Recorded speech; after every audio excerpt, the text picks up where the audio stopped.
Hello, hi, good morning all of you. I hope आप सभी अच्छे होंगे, अच्छे से पढ़ रहे होंगे। देखिए, इससे पहले हमने एनसीईआरटी क्लास 6 7th की संस्कृत सारे चैप्टर करने के बाद हमने 8th क्लास के 2 चैप्टर कर लिए थे। ठीक है, आज हमारा जो तीसरा पार्ट है उसका नाम है डीजी भारतम। देखिए, इस पार्ट में केवल वही चर्चा की गई है कि पहले जो हमारा भारत था वो कैसा था और अभी जो डिजिटल होने के बाद हमारा भारत में कैसा हो गया है और कितनी उसने क्या है तरक्की की है। आज हम केवल उसी के बारे में पढ़ेंगे।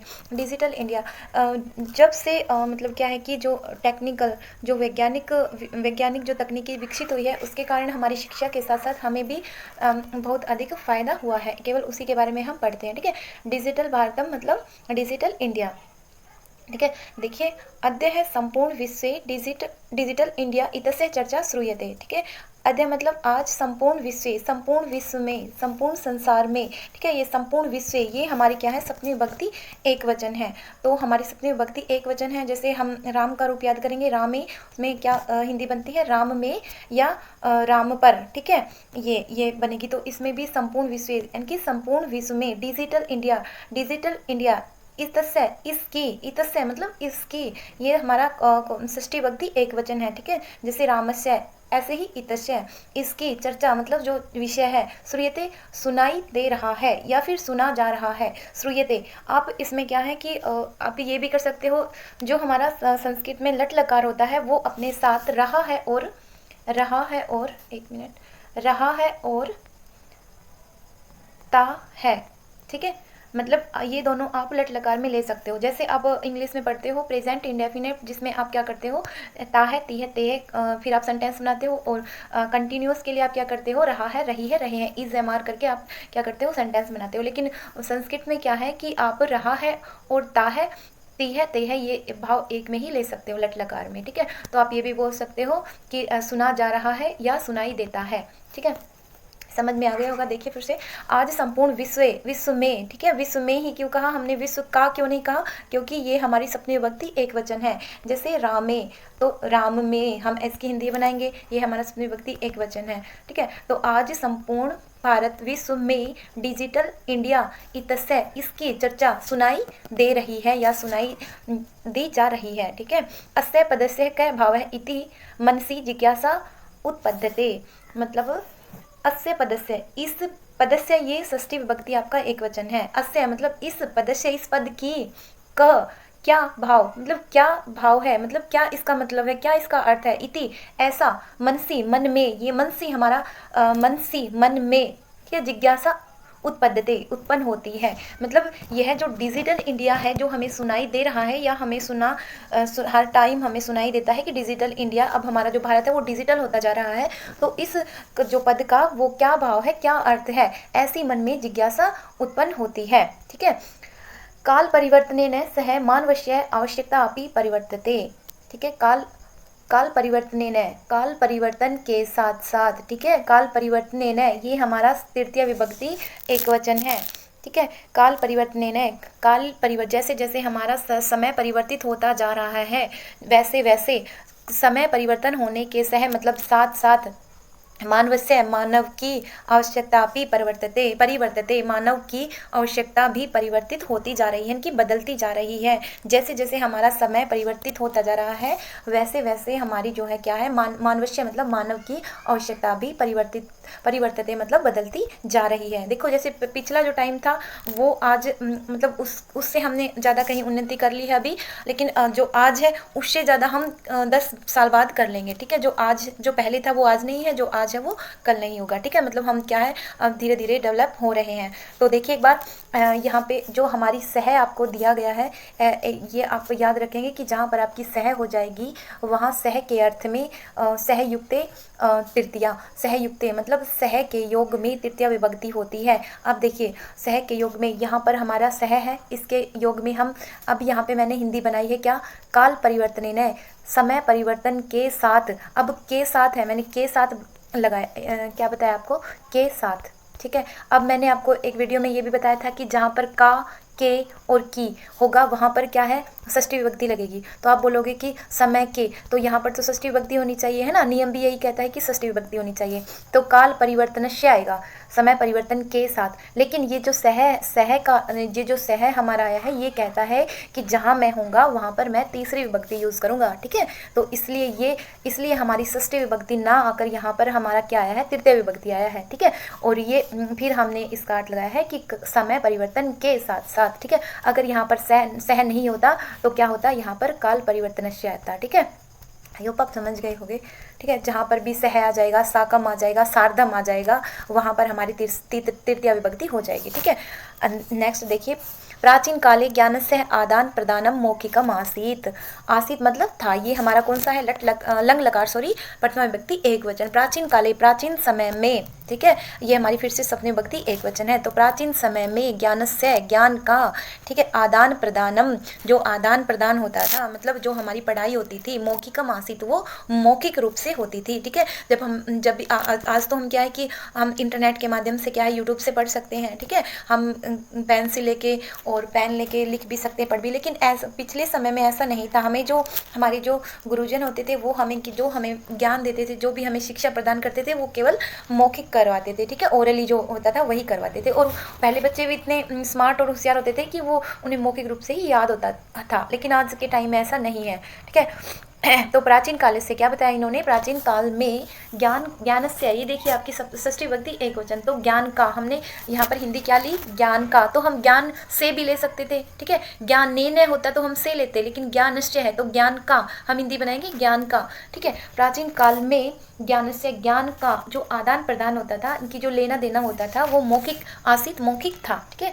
विद्या च श्रुति परंपराया गृह्यते समय, ये आपको कई बार बताया जा चुका है कि जहाँ पर सम लग जाता है वहाँ पर आपकी जो क्रिया होती है वो भूतकाल में चली जाती है। देखिए जैसे विद्या च श्रुति परंपराया गृह्यते समय, और विद्या को सुनकर ही ग्रहण किया जाता था, ठीक है। श्रुति परंपराया सुनकर, ठीक है, ग्रहण करने की परंपरा थी। मतलब क्या परंपरा थी प्राचीन काल में कि विद्या जो भी सुनी जाती थी उसको हम क्या करते थे, हमारी ये परंपरा थी, मतलब ये रिवाज था कि हम जो भी पढ़ते थे उसको हम सुनकर ही ग्रहण करते थे। अब देखो यहाँ पर तो क्या था, आसीत मतलब यहाँ पर भी था, और ये जहाँ पर आपका समय लग जाएगा, ठीक है, उसका अर्थ भी क्या हो जाएगा, था, ठीक है। अब फिर से देखिए इसकी, प्राचीन काल में ज्ञान से, जो भी ज्ञान का आदान प्रदान होता था वो मौखिक था, ठीक है। विद्या च श्रुति परंपराया गृह्यते समय, विद्या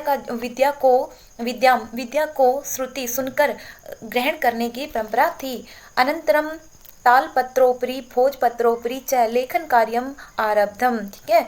अनंतरम मतलब बाद में, जैसे जैसे समय बीतता गया वैसे वैसे बाद में तालपत्रोपरि, तालपत्रोपरि मतलब एक ताड़ का वृक्ष होता था, उसके पत्ते हम यूज़ करते थे किसके लिए, लिखने के लिए। और एक भोजपत्र मतलब एक वो भी वृक्ष होता था, उसके पत्ते को भी हम क्या करते थे, लिखने के लिए यूज़ करते थे। जब हमारे पास कागज़ और पेंसिल नहीं होती थी तब हम इन पत्तों को ही, हमारी प्राचीन जो परंपरा थी उसमें हम क्या करते थे, उन पत्तों को यूज़ करके उस पर लिखते थे। आपने जैसे रामायण में कई बार देखा होगा कि जो हमारे महर्षि वाल्मीकि हैं वो ऐसे एक दवात में क्या है, वो मोर वाली जो पीछे से पकड़ के उसको लिखते हैं ना, आपने देखा होगा, एक बार देखना कोई भी तस्वीर वाल्मीकि की जब वो रामायण लिखते हैं, ठीक है। तो यहाँ पर ऐसे ही बताया गया है कि अनंतरम, जैसे जैसे समय बीतता गया बाद में ताड़ के वृक्ष पत्ते के ऊपर, देखो ताल पत्र ओपरी, पत्र प्लस में ऊपरी, पत्र के ऊपर, ताड़ के पत्ते के ऊपर, भोज पत्रोपरी, भोज ये भी एक भोज का वृक्ष होता था, उसके पत्ते के ऊपर, लेखन कार्यम च आरब्धम,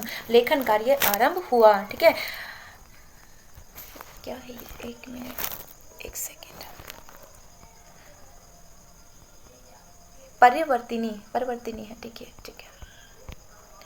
परिवर्तिनी काले कर्गदस्य लेखन्या च आविष्कारेण सर्वेषामेव मनोगतानां भावानां कर्गदोपरि लेखनं प्रारब्धम। देखिए क्या था ये, हाँ, परिवर्तनी काले मतलब समय बदलने के साथ काले मतलब समय बदलने के समय, जैसे जैसे समय बदलता गया वैसे वैसे, परिवर्तिनी बदलते हुए समय के, ठीक है, बदलते हुए समय में, सॉरी काले, ये हमारी सप्तमी विभक्ति एक वचन है, तो काल में बदलते हुए समय में कर्गदस्य कागज का, लेखन्या च आविष्कारेण, कागज के लेखन्या और कागज के या कागज के ऊपर लिखने का, और च आविष्कारेण सर्वेषां मनोगतानां भावानां, जैसे जैसे समय बीतता गया वैसे वैसे कागज का और लिखने का च आविष्कारेण और आविष्कार सर्वेशम, और सभी मनोमन के जो भाव होते थे उनको कागज के ऊपर लिखना प्रारंभ हो गया। जैसे जैसे आपका समय बीतता गया, इसमें ये कहा गया है कि जैसे जैसे समय के परिवर्तन होने के साथ साथ कागज के ऊपर लिखने और लिखने का आविष्कार जो है,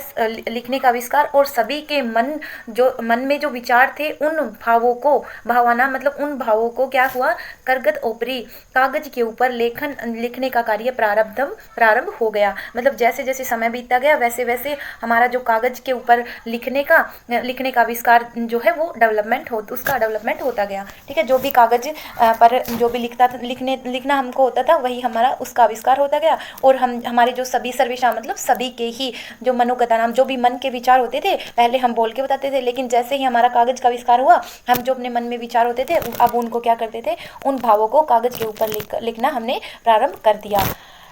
टङ्कणक यन्त्रस्य आविष्कारेण तु लिखितः सामग्री टङ्कितः सति बहुकालाय सुरक्षिता अतिष्ठत्।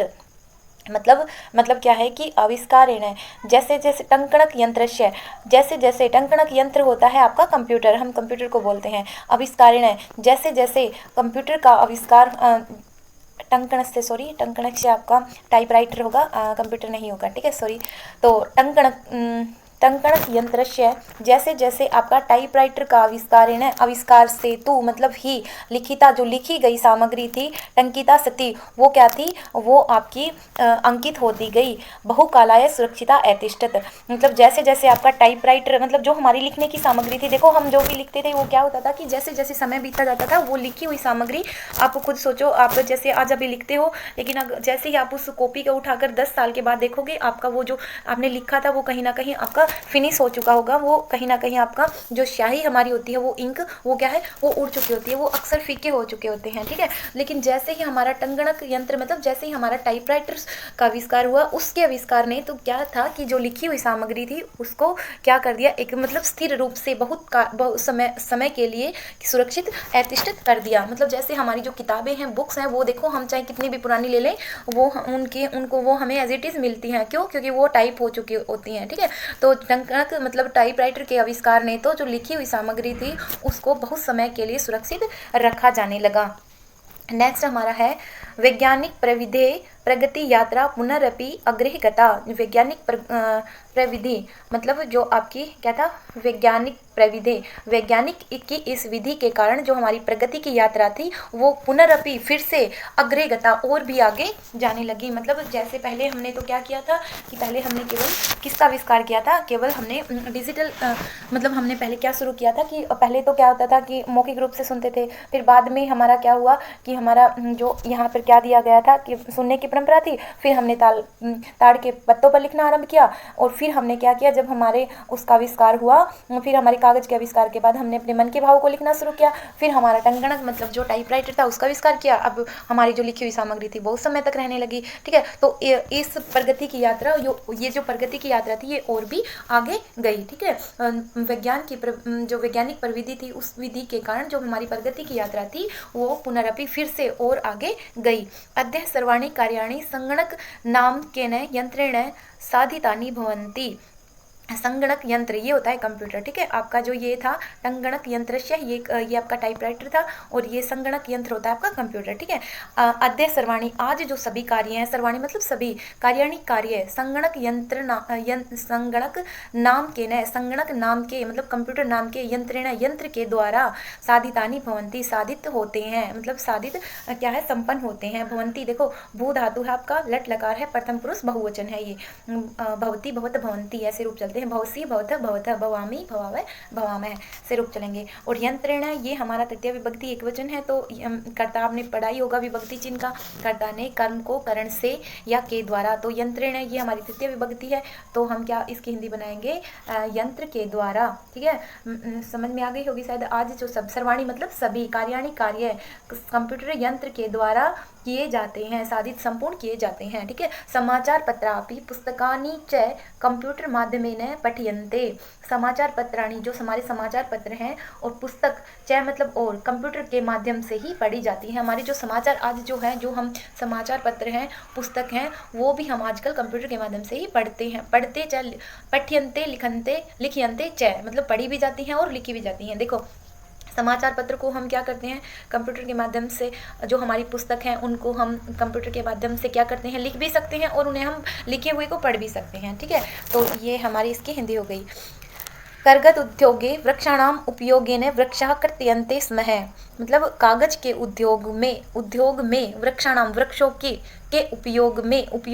उपयोगेन वृक्षा कर्तयन्ते समय मतलब कागज के जब हम कागज का आविष्कार करते थे तो उसके लिए हमें वृक्षों को काटने की आवश्यकता होती थी। ठीक है, मतलब कागज के उद्योग के लिए वृक्षों को काटने की कर्तयन्ते मतलब काटने की जैसे ही हम क्या करते थे जैसे ही हमें कागज़ का डेवलपमेंट करना होता था हम क्या करते थे वृक्षों को काट लेते थे। तो यही बताया गया है कि कागज के उद्योग के लिए वृक्षों के उपयोगी ने वृक्षों को काट लिया जाता था। ठीक है, मतलब जब कागज के उद्योग के लिए वृक्षाणाम उपयोगी ने वृक्षों के उपयोग से हम क्या करते थे वृक्षों को काट लेते थे, क्योंकि जो हमारा कागज था वो वृक्षों से ही बनता था, कहीं ना कहीं वृक्षों की छाल से वगैरह से बनता था ना। तो परम संगणकस्य अधिकाधिक प्रयोगेन वृक्षाणाम कृत्यन्ते न्यूनता अनेन पर्यावरण सुरक्षायाः दिशि महान उपकारो भविष्यति। मतलब देखो इन्होंने कहा है कि जब कागज़ का हमें उद्योग करना होता था तो उसके लिए हमें वृक्षों का उपयोग करना होता था और वृक्षों की हमें कटाई करनी पड़ती थी। ठीक है, मतलब कागज़ के उद्योगों के लिए वृक्षों का उपयोग होता था, इसलिए वृक्षों की कटाई करते थे।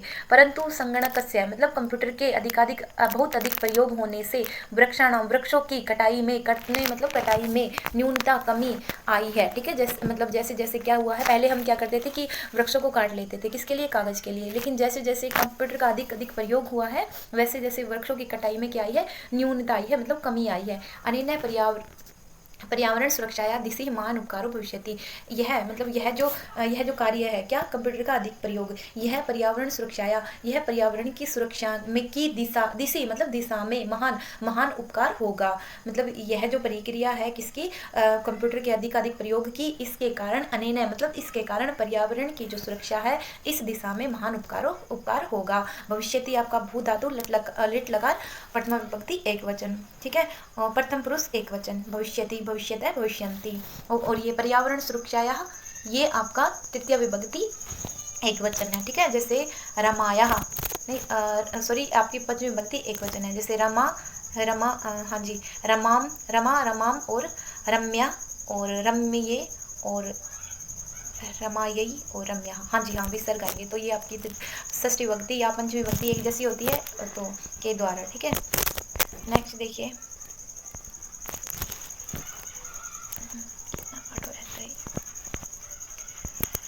देखिए नेक्स्ट हमारा जो पार्ट है वो है तद्दिनं नातिदूरं यदा वयं हस्ते एकमात्रं चल दूरभाष यंत्रम आदाय सर्वाणी कार्याणि साधितुम समर्था भविष्यामः। तद्दिनम वह दूर, तत् प्लस में दिनम वह दिन ना अति दूरम न प्लस में अति दूरम दूर नहीं है। यदा वयम जब, यदा का मतलब जब, वयम मतलब हम, हस्ते मतलब हाथ में, एकमात्र चल दूरभाष यंत्रम आदाय का मतलब लेकर के, और चल दूरभाष यंत्र होता है जो मतलब दूर, भाष मतलब कहना और दूर मतलब दूर की बातें जिससे हमें हो जाती हैं आसानी से, तो इसका अर्थ क्या होगा फोन। सर्वाणी कार्याणि साधितुम समर्था भविष्यामः मतलब वह दिन अधिक दूर नहीं है जब हम एकमात्र फ़ोन लेकर सभी कार्य कर सकेंगे। ठीक है, मतलब वो दिन ज़्यादा दूर नहीं है जब हम केवल फ़ोन से ही सारे कार्य कर सकेंगे।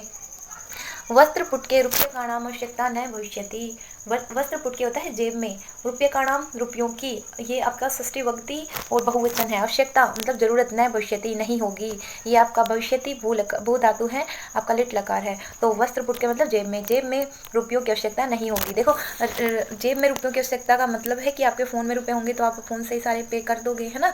तो इसलिए कहा है कि जब आप कहीं भी बाजार वगैरह जाओगे तो आपको पैसे लेके जाने की जरूरत नहीं है, आप फ़ोन से ही कर सकते हो। पासबुक चेक बुक है, इत अन्यो आवश्यकता न भविष्यति। पासबुक की, आपको चेकबुक की, पासबुक की इत अन्यों, इन सभी की आवश्यकता न भविष्यति नहीं होगी। ठीक है, ना तो आपको कोई चेकबुक ले जानी है, ना कोई पासबुक ले जानी है, इनकी आवश्यकता कोई ज़रूरत नहीं है आपको। ठीक है, केवल एक फ़ोन से ही आप सारा काम कर सकते हो, यही बताया इसमें। तो पठनार्थम पुस्तकानां समाचारपत्राणाम् अनिवार्यता समाप्त प्रायः भविष्यति। पठनार्थम, पढ़ने के लिए पुस्तकों की और समाचार पत्राणाम, समाचार पत्रों की अनिवार्यता समाप्त हो जाएगी। कहने का मतलब ये है, देखो ये इसका अर्थ ये नहीं है कि आपको पुस्तक पढ़ने की ज़रूरत नहीं है, मतलब ये है कि आप पढ़ने के लिए, देखो आपको अगर समाचार पत्र पढ़ना है तो आपको न्यूज़पेपर की ज़रूरत नहीं है, आप सारी न्यूज़ जो है वो फ़ोन में ही सुन सकते हो, है ना, जो भी डेली न्यूज़ होती हैं वो आप फ़ोन में। तो इसमें यही कहा है कि पढ़ने के लिए पुस्तकों की नहीं, आप फ़ोन से भी पढ़ सकते हो, है ना। बहुत सारे बच्चे जैसे ऑनलाइन कोर्स लेके पढ़ते हैं, अपनी तैयारी करते हैं, तो इसमें वही बात बताई है कि आपको पुस्तक की कहीं ना कहीं ज़रूरत तो होती है, लेकिन कंप्यूटर ने बहुत चीज़ आसान कर दी है कि आप पहले कंप्यूटर फ़ोन से समझ सकते हो, फिर आप पढ़ सकते हो। तो यही बताया कि पढ़ने के लिए पुस्तकों की और समाचार पत्रों की अनिवार्यता समाप्त हो जाएगी। लेखनार्थम अभ्यास पुस्तिकायाः कर्गदस्य व नूतन ज्ञान अन्वेषणार्थम शब्दकोशस्य व अपि आवश्यकता न भविष्यति। अब क्या है, लेखनार्थम, लेखन के लिए, लिखने के लिए, अभ्यास पुस्तिकायाः, अभ्यास पुस्तिका की, जैसे हमें रफ नोटबुक की आवश्यकता होती है ना जिसमें हम लिखते हैं, तो इन्होंने कहा है कि लिखने के लिए अभ्यास पुस्तिका की, कर्गदस्य व और कागज की, नूतन ज्ञान अन्वेषणाय, नए ज्ञान की खोज के लिए, नूतन प्लस में ज्ञान, नए, नूतन मतलब नया, ज्ञान मतलब ज्ञान, अन्वेषण नए ज्ञान के अन्वेषण के लिए, नए ज्ञान की खोज के लिए, शब्दकोशस्य मतलब डिक्शनरी की। ठीक है, मतलब हमें नए अगर शब्द ढूंढने हो तो हमें, हम फ़ोन में एकदम से निकाल सकते हैं ना कुछ भी, हमें इसके लिए डिक्शनरी की आवश्यकता भी नहीं होगी। ठीक है, मतलब लिखने के लिए हमें अभ्यास पुस्तिका की ज़रूरत नहीं होगी, ना ही किसी कागज़ की ज़रूरत होगी, और नए ज्ञान के लिए, अन्वेषण के लिए, नए ज्ञान की खोज के लिए हमें डिक्शनरी की आवश्यकता भी नहीं होगी। अपरिचित मार्गस्य है ज्ञान अर्थम मार्गदर्शकस्य, सॉरी एक मिनट, मार्गदर्शकस्य मानचित्रस्य आवश्यकता अनुभूति अपि न भविष्यति। अपरिचित मार्गस्य मतलब अपरिचित, जिसको हम नहीं जानते, ऐसे मार्ग की खोज के लिए, ऐसे मार्ग के ज्ञान के लिए, मार्गदर्शकस्य मार्गदर्शक की आवश्यकता, मतलब मार्ग को देखने के लिए, रास्ते को देखने के लिए, मानचित्र की आवश्यकता, अनुभूति अपि न भविष्यति, आवश्यकता भी नहीं होगी। मतलब अगर हमें कहीं जाना है तो हम मानचित्र को देखते हैं ना, मानचित्र को देख के फिर हम पता लगाते हैं कि ये स्टेट कहाँ पर है, ये प्लेस कहाँ पर है ना। तो इन्होंने कहा है कि हम जिस मार्ग को नहीं जानते हैं, ऐसे अपरिचित मार्ग के ज्ञान के लिए और किसी भी मार्ग रास्ते की खोज के लिए हमें मानचित्र की आवश्यकता नहीं होगी, क्योंकि आज हम क्या करते हैं, फ़ोन में ही हम मैप देख लेते हैं और फ़ोन को हम जैसे जहाँ भी जाना हो हम टाइम सेट कर देते हैं और वो जो हमारा फ़ोन है वो हमें बताता रहता है ना, तो इनकी भी आवश्यकता नहीं होगी। नेक्स्ट देखिए, थोड़ा सा रह गया। एतत् सर्वम एकेनैव यंत्रेण कर्तुम शक्यते। एतत् सर्वम, यह सभी, एक यंत्र से, यंत्रेण यंत्र के द्वारा ही, कर्तुम शक्यते किया जा सकेगा। मतलब यह जो कार्य है, जो सब कार्य यहाँ पर बताया गया है, ये बोलते हैं कि यह सब कार्य एक यंत्र से ही किया जा सकेगा। ठीक है, या कर सकते हैं। नेक्स्ट क्या है, साकादि क्रियार्थम फल क्रियार्थम विश्राम गृहेषु कक्षां सुनिश्चितं कर्तुं चिकित्सालये शुल्कं प्रदातुं और विद्यालये महाविद्यालये अपि चापि शुल्कं प्रदातुं किं बहुना दानमपि दातुं चल दूरभाष यंत्रमेव अलम डिजिभारतम इति अस्यां दिशि वयं भारतीया द्रुतगत्या अग्रेसरामः। देखिए वो क्या है कि मेरा स्पेक्स गुम हो गया था आज, तो इसलिए मेरे को ज़्यादा मतलब पोज करके देखना पड़ता है। ठीक है, जूम करके देखना होता है। देखिए, एतत् सर्वम एकेनैव यंत्रेण कर्तुं शक्यते, मतलब ये सभी कार्य हम एक यंत्र से ही, मतलब कंप्यूटर के द्वारा ही कर सकेंगे। साक आदि क्रियार्थम, मतलब साक आदि, ठीक है, सब्जी आदि, क्रियार्थम खरीदने के लिए, अगर हमें सब्जी खरीदनी हो, फल क्रियार्थम, अगर हमें फल खरीदने हो, विश्राम गृहेषु, विश्राम गृहों में, मतलब आराम करने के घर में, कक्ष मतलब कमरा, सुनिश्चित कर्तुम करने के लिए, चिकित्सालय में, ये मतलब जहाँ पर आपके हॉस्पिटल होते हैं वहाँ पर, प्रदातुम, वहाँ पर हमें फीस देने के लिए, विद्यालय महाविद्यालय चापी शुल्कम प्रदातुम, और विद्यालय और महाविद्यालय में फीस देने के लिए, किम बहुनाम दानम अपि, और तो और अधिक, बहुना मतलब और अधिक क्या कहा जाए, यहाँ तक कि दान अपि, दान देने में भी, धातु मतलब देने के लिए भी, दूरभाष यंत्र में अलम, दूरभाष यंत्र मतलब कंप्यूटर, मेव एव का अर्थ होता है ही, कंप्यूटर वो सॉरी फ़ोन ही अलम काफ़ी है। देखिए इन्होंने कहा है कि हम अगर सब्जी भी खरीदते हैं तो भी हम किससे खरीद सकते हैं, केवल फ़ोन की सहायता से हम सब्जी खरीद सकते हैं। ठीक है, अगर इन्होंने कहा है कि अगर हमें फल खरीदना हो, विश्राम गृह मतलब कहीं पर भी हमें आराम के लिए कोई भी कमरा ढूंढना हो, या फिर हमें कोई भी चिकित्सालय हॉस्पिटल में हमें कोई फ़ीस देनी हो, या फिर हमें विद्यालय या महाविद्यालय में हमें फ़ीस प्रदान करनी हो, तो हम और अधिक क्या कहें, केवल एक फ़ोन ही काफ़ी है। बस फ़ोन से ही हमने क्या किया, गूगल पे किया और बस छुट्टी। तो डिजिट भारतम इति अस्याः दिशि वयम भारतीयः, डिजिटल भारत की ओर, अस्याम मतलब डिजिटल भारत की इस दिशा में वयम हम भारतीय, हम जो भारतीय हैं, द्रुत गत्या मतलब बहुत तेज गति से, अग्रेसर आगे बढ़ रहे हैं। ठीक है, द्रुत मतलब शीघ्र, गत्या मतलब गति से, बहुत ही तेज गति से, तीव्र गति से आगे बढ़ रहे हैं। मतलब जो इसमें किस कार्य में मतलब डिजिटल इंडिया की जो ये गति है, इसमें हम आगे बढ़ रहे हैं। देखिए हम नेक्स्ट जो हमारा अभ्यास है वो नेक्स्ट वीडियो में करेंगे। Thank you for watching my video.